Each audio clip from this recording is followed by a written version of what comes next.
কথা বলতে পারতেন না, ছিল না কোনো আপনজন।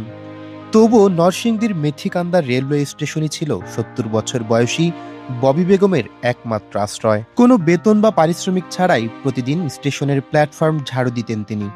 সেই স্টেশনই ছিল তার আশ্রয়, আর পথচারী ও যাত্রীদের ভালোবাসাই ছিল যার বেঁচে থাকার অবলম্বন।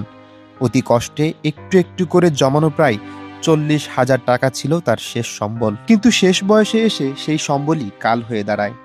দুর্বৃত্তরা তার ঘরে হামলা চালিয়ে নির্মমভাবে মারধর করে, চোখ মুখে গুরুতর আঘাত করে ছিনিয়ে নেয় তার কষ্টার্জিত সঞ্চয়ের টাকাগুলো।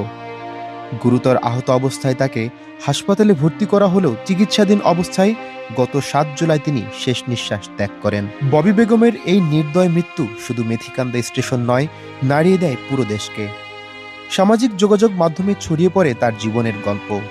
অসহায় এই বৃদ্ধার করুণ পরিণতিতে শোক, ক্ষোভ ও বিচার দাবিতে সরব হন সর্বস্তরের মানুষ।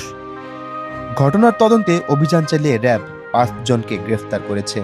শুক্রবার রাজধানীর কারওয়ান বাজারে র্যাবের মিডিয়া সেন্টারে আয়োজিত সংবাদ সম্মেলনে জানানো হয়, বৃহস্পতিবার নরসিংদী ও ব্রাহ্মণবাড়িয়ার নবীনগর এলাকায় অভিযান চালিয়ে তাদের আটক করা হয়। গ্রেপ্তারদের মধ্যে ৩ জনের বিরুদ্ধে আগেও মাদক সংক্রান্ত মামলা রয়েছে বলে জানিয়েছে র্যাব।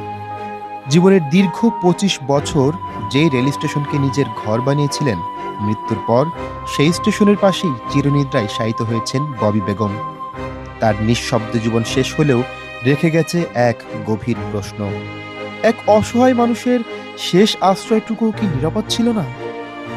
মেথিকান্দা স্টেশনের প্ল্যাটফর্মে হয়তো আর দেখা যাবে না ঝাড়ু হাতে সেই পরিচিত মুখটিকে, কিন্তু স্টেশনের বাতাসে, মানুষের স্মৃতিতে আর বিবেকে ববি বেগম বেঁচে থাকবেন যুগ যুগ ধরে।